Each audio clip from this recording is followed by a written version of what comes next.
берүү тактикасына келгенде, мугалимдик деңгээлге келгенде аларды сабакка киргиздим, сабак өтө албай койду. Демек, тилди билүү башка, билген нерсени балдарга билдирип берүү ал таптакыр башка экен. Ошондон мугалимдик кесипте күнүмдүк тажрыйба алмашуу, күнүмдүк сабагыңыздарда ийгилик жаратуу, күнүмдүк изденүү бул ар бир күнү талап кылынат экен. Улан тарбиялашым керек болгон бир балам жана жетектешим керек болгон бир өлкөм бар. Ачык айтсам, эмне кыларымды билбей жатам деп Тони Блэйр бир кезде айткан. Англиянын премьер-министри. Элестетип көрүңүз. Тарбиялашым керек болгон бир балам, башкарышым керек болгон бир мамлекетим бар, кайсы биринен ишимди башташымды билбей жатам. Урматтуу мугалим, бул жерде көңүл бура турган нерсе бир баланын түйшүгүн бир мамлекеттин башкаруудай түйшүк экендиги. Экөөнүн тең. Урматтуу мугалим, кол астыңызда канчалаган студенттер бар. Ар бири ата-энесинен чоң бир үмүт менен келди. Кээде мен тамашалашып айтчымын. Мен окуган учурда бир малды сатып, балалы уйду сатып, контрагын төлөп окудум. Тамашалашып айтчымын, атам байкуш, мен малды окутам деп, жылына 2ден мал сатып атат депчи. Бирок ансыңарчы, балдар байкуш ата-эненин канчалаган бюджетин коротуп отуруп алдыңызга келди.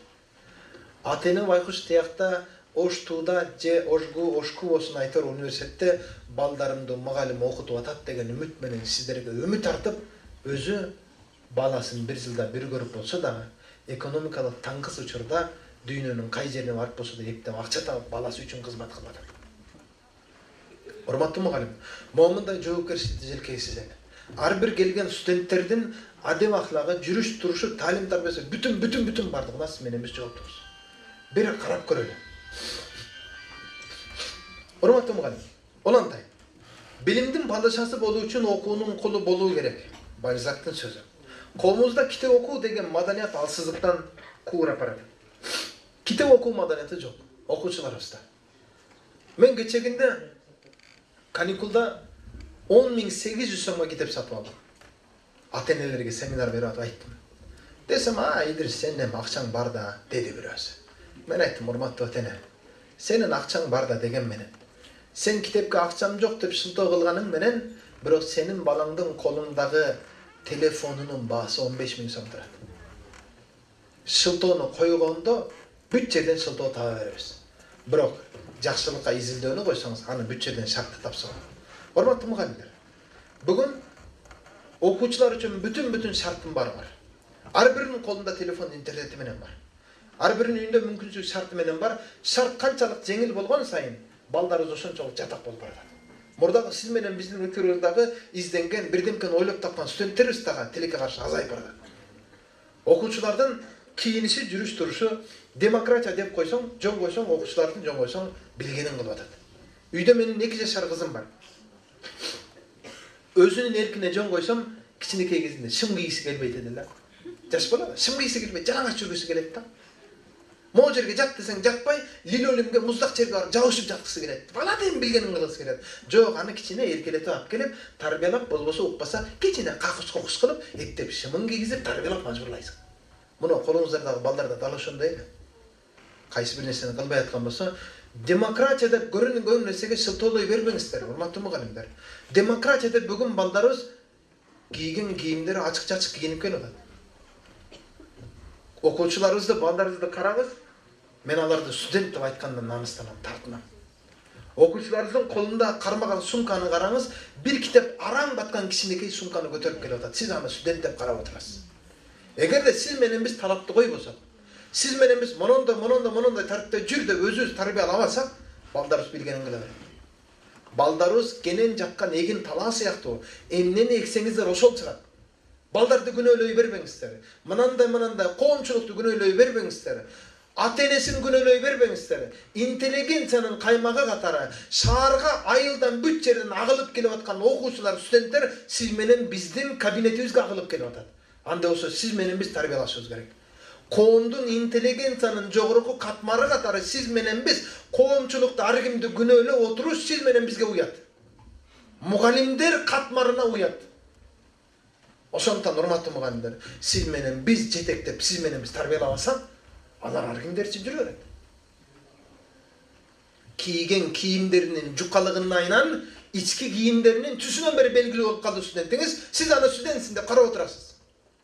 Hormatly mugalim. Siz menen biz jol berdik oşonun barına. Momunda jursan kızım, momunda bolsan balam. Har birine talim tarbiya beriş kerek. Ana siz menen biz aytpagandaydan bilgeni kılıp atat ballarыбыз. Olanday. Pikir aytuunun söz süylönün çeviri. Baldarыбыз pikir aytuunun söz süylönün çeviri bolboy kalıp bilesizmi nege? Ankeni kitap okubagandın aynan. Süyle deniz, bir o studentin söylegen sözünü tыңdап otursanız sözünü düşünüp başlaydı. O eme oğandan keyin eme şoğa neme okuyup ketti ana eme deydi da. Tыңдап oturunuz sözünü eme basıp ketken. Kırgız bolup Kırgızça oyun tak dana düşündüre almay kaldı. Orus bolup Orusça, Özbek bolup Özbekçe oyun tak dana düşüre almay kaldı. Bilesizmi nege? Ankeni baldarыбыз kitap okubay kaldı. Baldarыбыз internet, telefon çıkıp kaldı da biro kitap okubay kaldı. Kitap oku degen madaniyat ölüp barады. Oşontan, hormatly mugallimler, siz menen biz mono intelligенцияның atmany katары жоопкерчилик желкеге калалы. Mugallimler gana Kırgızstan'dan ertenki geleceğini oңдойт, жетескеринче mugallimler gana buzat. Bu çoң bir söylem. Balagat yaşı. Kolosqa keletken har bir student balagat yaşını atta ötken studentler. Kerek bolsa üniversitetin içinde bir da student biri menen jeteleşip koltuktaşıp жүрбөш керек. Emnenin gücünden deyim be. Al siz menen bizdin bergen talim tarbiyabızdın gücünden bolsa керек. Elimizin gücünden bolsa керек. Hormatly mugallimler, buların baарын düşündürüңүздөр. Baldarыбыз a degende özüm. Ötken жылы Nарын jakta, Talas jakta, Göl jakta bir okuwçu balagat yaşına jetken özünü özü barmasını ölüp aldı. Ata-enesi emne mugallimdigini öyle oturadi. Mugallim sabaktan katura uruş koygan eken uşağı barasın. Canım şuncalık keyip ketti, tütöp kettim da. Bilesizmi nege? Balagat yaşındagı balanın kılgan kata kemçiligi al oşol momenttegi katı süйлöp koygan mugallimdin sözünden emes. Balagat yaşına çeyinki üy bölödögü talim tarbiyanın жетишсиздигинен болот. Антпегенде siz menen biz de balagat yaşından öttük. Balagat yaşının переходный возрастын pısın bilbey ötüp kettik ko. Bilesizmi nege? Переходный возрастта adam balası fizyologiyalык jana гармониялык жактан gana özgөрөт boldu. Переходный возраст keldi degende tupoy bolup kal degen nerse emes da bu. Hormatly mugallim, onu düşündürüңүз.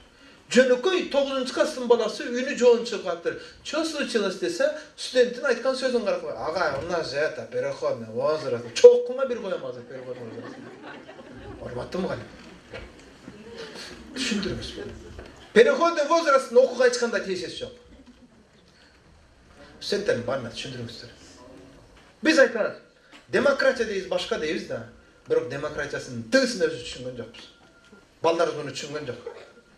Demokratiya degende açılıp çeçilүү menen düşünüp kaldık bu jay. Monu düşündürüңүzдөр ballar, hormatly mugallimler. Mononda kiyme, mononda жүрбөдür. Ulantayın. Bir kesittin iyesi bolboy kalуу jaman emes. Adam bolboy kalуу jaman.